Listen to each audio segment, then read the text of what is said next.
الأنبياء والمرسلين وعلى آله وأصحابه أجمعين. أما بعد فأعوذ بالله من الشيطان الرجيم. بسم الله الرحمن الرحيم.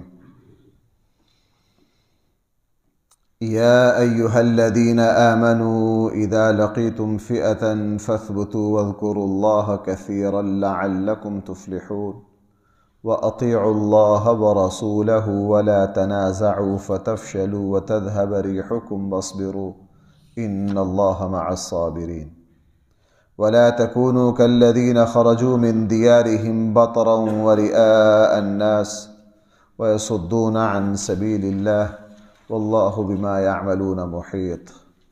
وإذ زين لهم الشيطان أعمالهم وقال لا غالب لكم اليوم من الناس وإني جار لكم فلما تراءت الفئتان نكص على عقبيه وقال إني بريء منكم إني أرى ما لا ترون إني أخاف الله والله شديد العقاب. صدق اللہ مولانا العظیم. مسلمان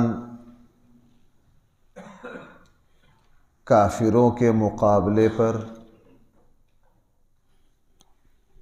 جنگ میں یا کسی بھی حق اور باطل کے مقابلے میں کن بنیادوں پر اللہ تعالی مسلمان کو، صاحب ایمان کو فتح اور کامیابی دیتے ہیں، قرآن کریم نے اس پورے رکوع میں اس نصاب کو بیان کیا ہے.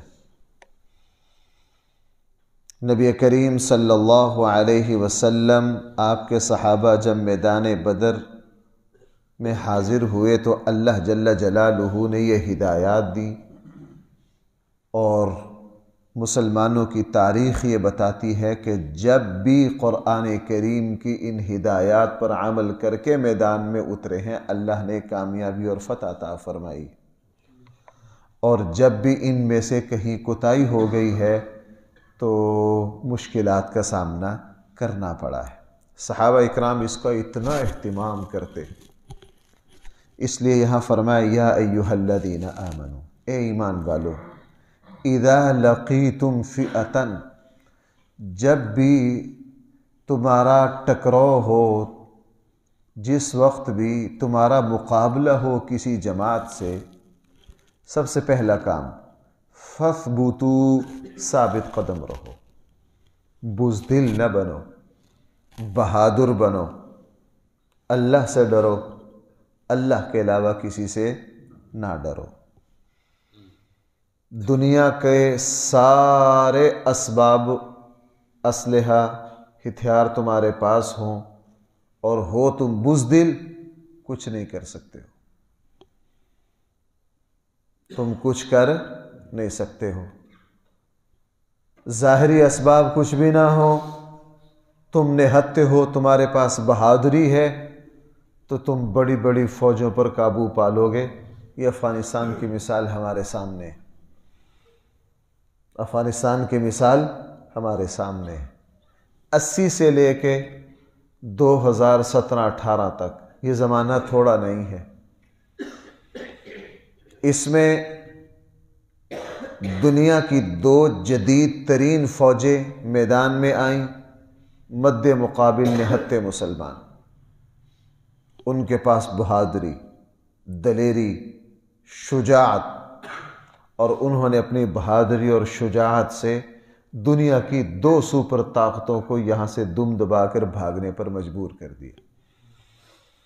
فلسطین، وہاں اسرائیل اور اس کے پیچھے پورا یورپ، پوری دنیا کی باطل قوتیں، اور فلسطینی مائیں، بہنیں، بیٹیاں، بچے، جوان، بوڑھے، اللہ نے ان میں اتنی دلیری رکھی ہے کہ ان کی بوڑھی خواتین،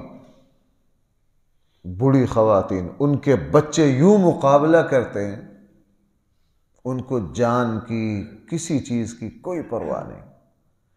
تو پہلی بات قرآن کریم نے ارشاد فرمائی اذا لقیتم فئۃ، جب بھی کسی قوم سے، کسی جماعت سے، کسی لشکر سے، کسی فوج سے تمہاری مڑ بڑ ہو جائے، سب سے پہلا کام فثبتو، تم کیا رہو؟ ثابت قدم رہو، دلیری سے اور بے جگری سے، شجاعت سے مقابلہ کرو۔ دوسری بات وَاذْكُرُوا اللَّهَ كَثِيرًا، اور اللہ تعالیٰ کو خوب یاد کرو، اللہ کا ذکر خوب کرو، زبان سے، دل سے اللہ تعالیٰ کو خوب یاد کرو۔ دعائیں مانگنا میدان جہاد میں، یہ بھی ذکر ہی کی ایک قسم ہے، یہ بھی ذکر ہی کی ایک قسم ہے۔ قرآن کریم نے حضرت طالوت کا ذکر کیا جس وقت جالوت سے مقابلہ ہوا، اور قرآن کریم نے اس جنگ میں حضرت طالوت کی دعا کا ذکر کیا جو دوسرے پارے کے بالکل آخری صفحے پر ہے، ربنا افرغ علینا صبرا، دعا مانگی۔ اسی لیے رسول اللہ صلی اللہ علیہ وسلم، آپ کے صحابہ کرام میدان جہاد میں خوب دعائیں مانگتے۔ بھائی کیا کرتے؟ خوب دعائیں مانگتے۔ وَاذْكُرُوا اللَّهَ كَثِيرًا، اللہ کو خوب یاد کرو، زبان تمہارا اللہ کے ذکر سے تر ہو۔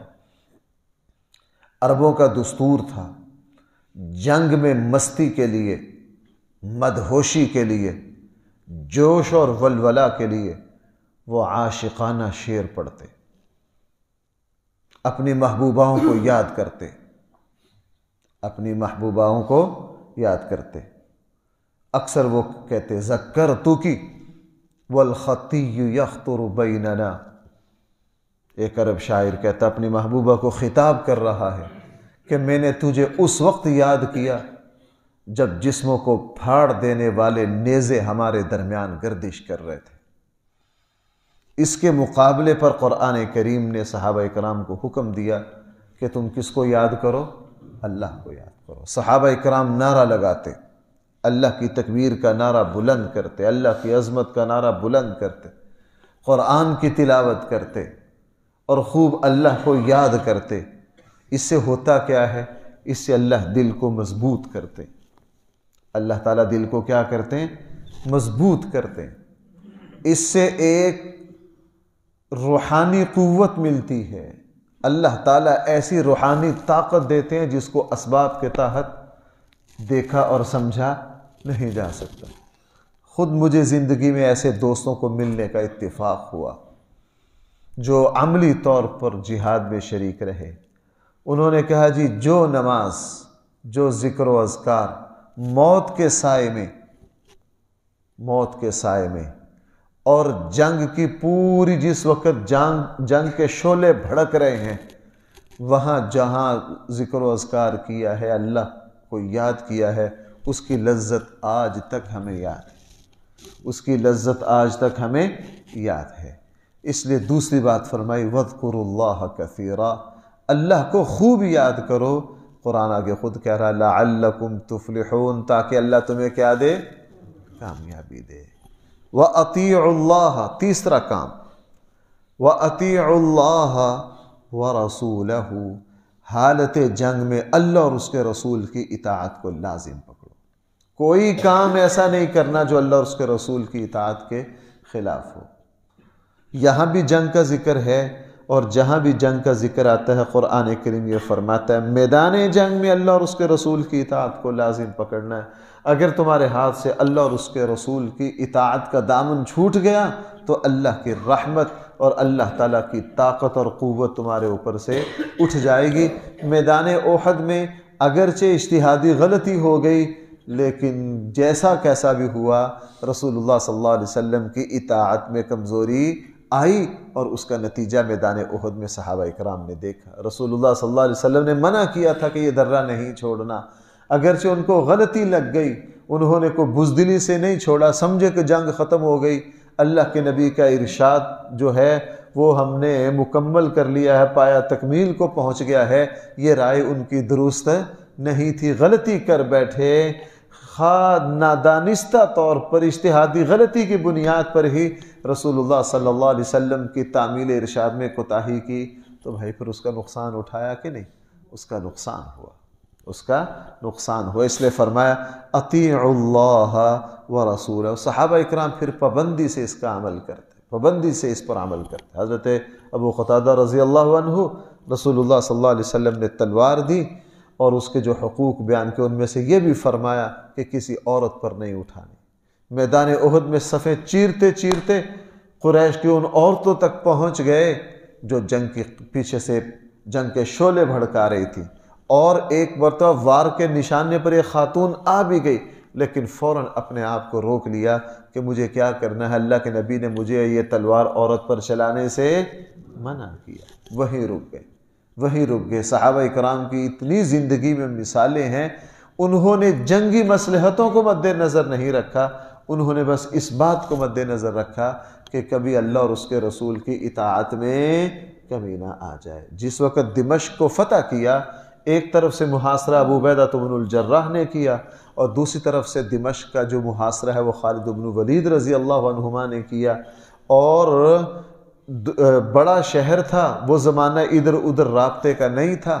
خالد بن ولید نے اپنی طرف والا دروازہ پوری قوت سے زبردستی توڑا اور ادھر سے تلوار کے زور پر شہر میں داخل ہو گئے، اور حضرت ابو عبیدہ بن الجراح دمشق جس شہر کے دروازے پر تھے ادھر سے صلح کے ذریعے داخل ہوئے۔ اب ایک تلوار طاقت کے زور پر شہر کو فتح کرتا آ رہا ہے اور دوسرا صلح کے زور پر فتح کرتا آ رہا ہے۔ شہر کے سامنے آ کے دونوں فوجیں آمنے سامنے آ گئیں۔ اب دونوں فوجیں آمنے سامنے آ گئیں۔ خالد بن ولید نے کہا میں نے تو تلوار کے زور پر یہ شہر فتح کیا ہے، لہٰذا یہ مال غنیمت میں۔ ابو عبیدہ بن الجراح نے کہا نہیں، میں نے تو صلح کے بنیاد پر شہر فتح کیا، لہٰذا یہ مال غنیمت نہیں ہے، ان پر تو صرف جزیہ لگے گا۔ اب وہ لوگ بھی حیران کہ جیسے کیسے غلبہ تو انہوں نے پا لیا، غلبہ تو انہوں نے پا لیا ہے، اتنی احتیاط۔ ابو عبیدہ بن الجراح نے کہا نہیں، میں نے آدھا شہر صلح سے فتح کیا، جو میں نے شہر فتح کیا ہے وہ یہاں کے کافروں کی جائیدادوں کو ہم مال غنیمت۔ اب وہ لوگ ہکے بکے کہ یہ فاتح ہیں، ہمارے شہر پر قابض ہو گئے، اب جو چاہے کریں، اب ہم ان کے سامنے مولی گاجر سے زیادہ حیثیت ہے۔ حضرت ابو عبیدہ بن الجراح نہیں مانے، فرمایا نہیں، آدھے شہر کو امن میں دے رہا ہوں۔ اب جب امن دیا تو جس سرکاری عمارت کے سامنے کھڑے ہوئے تھے، ابو عبیدہ بن الجراح نے کہا نہیں جی، اس عمارت کے بھی دو، آدھا میں نے، یہ عمارت بھی میں نے آدھے صلح سے فتح کی ہے، اور آپ کہہ رہے میں نے جنگ سے فتح کی ہے۔ میں نے کیا کی ہے؟ جنگ سے فتح کی ہے۔ جناب اس عمارت کو صلح والے کھاتے میں ڈالو، ہمارا لشکر جہاں تک آ گیا، جتنی عمارتیں آدھی آئی ہیں ان کو کدھر ڈالنا ہے؟ اب ان لوگوں نے، ان کو تو اپنی آنکھوں پر یقین نہ آئے کہ ہم ایسے لوگوں کو دیکھ رہے ہیں جو فاتح ہیں، غالب ہیں، طاقتور ہیں، اور ہم شکست کھا گئے، اتنی رعایت۔ خالد بن ولید نے کہا ٹھیک ہے۔ ابو عبیدہ بن الجراح کو پھر بھی سکون نہیں آیا، نہیں میرا دل مطمئن نہیں ہے، پورے شہر کو امن دینا۔ امیر المومنین حضرت عمر کو خط لکھا کہ میں نے آدھا صلح سے فتح کیا، خالد بن ولید نے یوں کیا، اب کیا فیصلہ کیا جائے؟ حضرت عمر رضی اللہ عنہ نے فرمایا چونکہ اس علاقے کے امیر تم ہو، ابو عبیدہ بن الجراح سے کہا خالد بن ولید تمہارے ماتحت ہیں، لہٰذا تمہاری رائے معتبر ہے، اس لیے پورے شہر کو صلح ہی سے فتح سمجھا جائے اور پورے شہر کی جو مال و دولت ہے اس پر قبضہ نہ کیا جائے، صحابہ اکرام نے اس کی بڑی رعایت کی۔ اسی لیے دیکھو بھائیو، میں آپ سے ایک بات عرض کروں، رسول اللہ صلی اللہ علیہ وسلم نے منع کیا تھا جس علاقے کو فتح کرو وہاں کسی بھی قوم کی عبادت گاہیں ان کو نہ گرانا۔ مسلمانوں کے جس ملک پر غلبہ پایا، ابھی ہمارے ایک دوست اسپین ہیں، ان سے رابطہ ہے، وہ بتا رہے ہیں کہ جس ہوٹل میں ہم ٹھہرے ہوئے ہیں عظیم الشان ہوٹل ہے، بہت بڑا بین الاقوامی سطح کا ہوٹل ہے، کہنے لگے کہ اس کی عمارت بہت پرانی ہے، بڑی عظیم الشان ہے، کہنے لگا مجھے اندیشہ ہے کہ یار یہ کوئی مسجد نہ رہی ہو۔ کہنے لگا میں اس پورے ہوٹل میں کرتے جب گیٹ آیا، گیٹ پر چیک کیا تو گیٹ کی ساخت تو وہی ہے جو مسجدوں کا انداز ہے۔ کہنے لگا تلاش کرتے 500 سال کے بعد بھی اوپر ایک جگہ لکھ دی، ایک جگہ مل گیا لقد صدق اللہ رسولہ الرؤیا، وہ آیت میں نے پڑھ لی، اوپر کندھا ہے۔ جو لوگ وہاں جاتے ہیں وہ کہتے ہیں جس پرانی سرکاری عمارت پر تھوڑی سی گہرائی سے دیکھتے ہیں کوئی نہ کوئی اسلامی شناخت وہاں سے 500 سال بھی مل جاتی ہے، کہیں قرآن کی آیت مل گئی۔ انہوں نے کیا کیا؟ انہوں نے مسلمانوں کی عظیم الشان مسجدوں کو گرجا گھروں میں اور اپنی سرکاری عمارتوں میں، حتیٰ کہ ہوٹلوں میں، حتیٰ کہ شراب خانوں میں تبدیل کر دیا۔ شراب خانوں میں کیا کر دیا؟ تبدیل کر دیا۔ اور مسلمانوں نے جس علاقے کو فتح کیا، اپنے نبی کے حکم کی پابندی کی کہ کسی قوم کی عبادت گاہ پر قبضہ نہیں کیا۔ اس کا نتیجہ کیا ہوا؟ اس کا نتیجہ کیا ہوا؟ اللہ کی توفیق سے مسلمان جہاں بھی جاتے ہیں اپنی مسجدوں کو آباد۔ اور اب یورپ کی صورتحال کیا ہے؟ یورپ کی صورتحال یہ ہے وہاں بڑے بڑے ان کے عبادت خانے ویران پڑے۔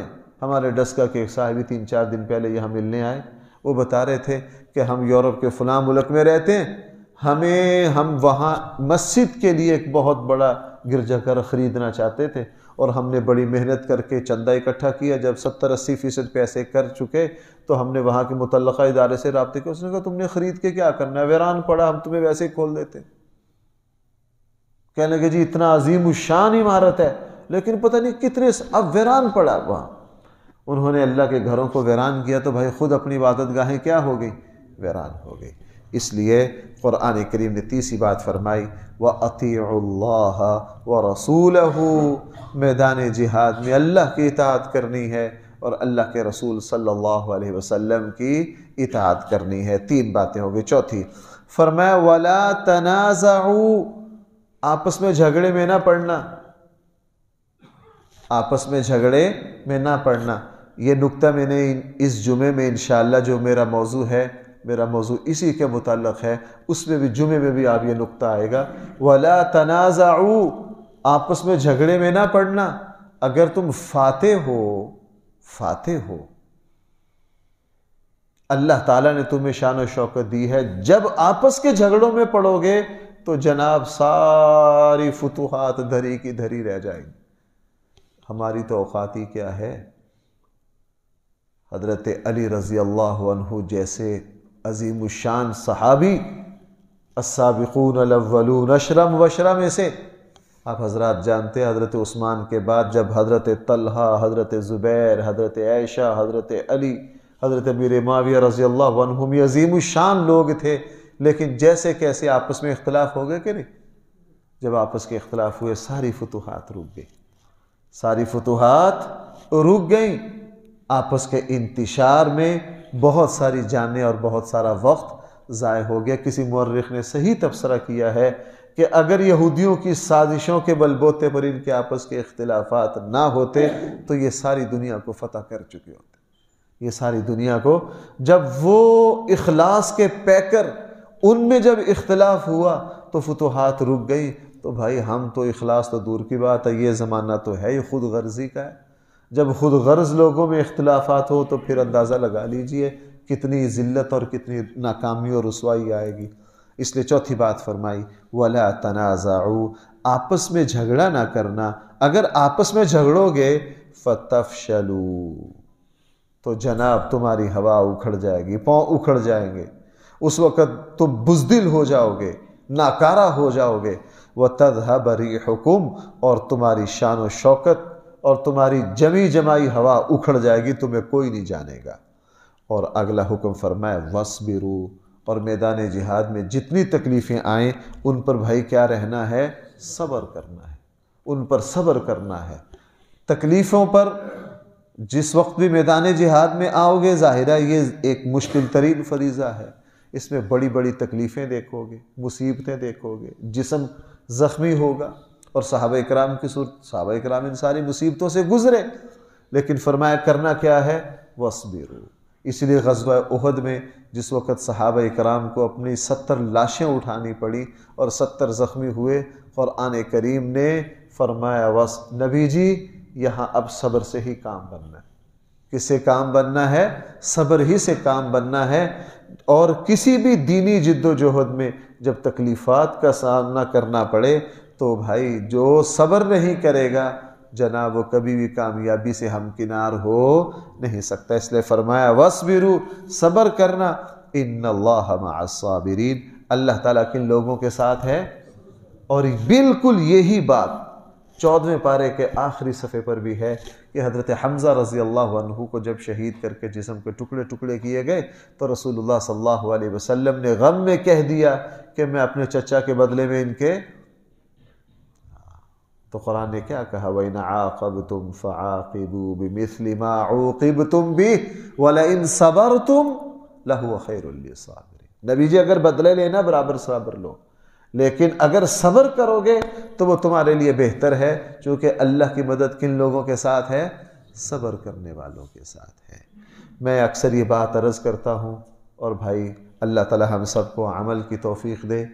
ہم میں سے ہر کسی کو کچھ نہ کچھ پریشانیاں، ناگواریاں، پتہ نہیں، خصوصاً جو دین کی لائن میں چل رہا ہو اس کو بہت کچھ دیکھنا پڑتا ہے. وہ صبر کا دامن نہ چھوڑے، وہ صبر کا دامن نہ چھوڑے.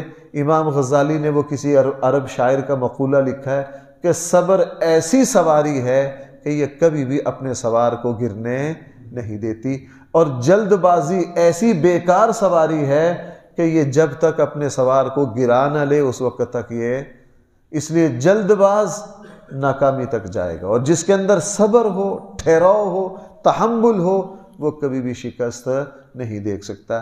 اس لیے اب 5ویں بات یہ فرمائی وَاصْبِرُوا، اور صبر سے کام لیجئے، ان اللہ مع الصابرین، اللہ تعالیٰ کی مدد کن لوگوں کے ساتھ ہے؟ صبر کرنے والوں کے ساتھ ہے. یہ سلسلہ کلام چل رہا ہے، انشاءاللہ اللہ نے توفیق دی تو بقیہ حصہ کل. الحمدللہ رب العالمین والصلاة والسلام علی سید الانبیاء والمرسلین وعلی آلہ واصحابہ اجمعین. ربنا آتنا فی الدنیا حسنہ وفی الآخرة حسنہ وقنا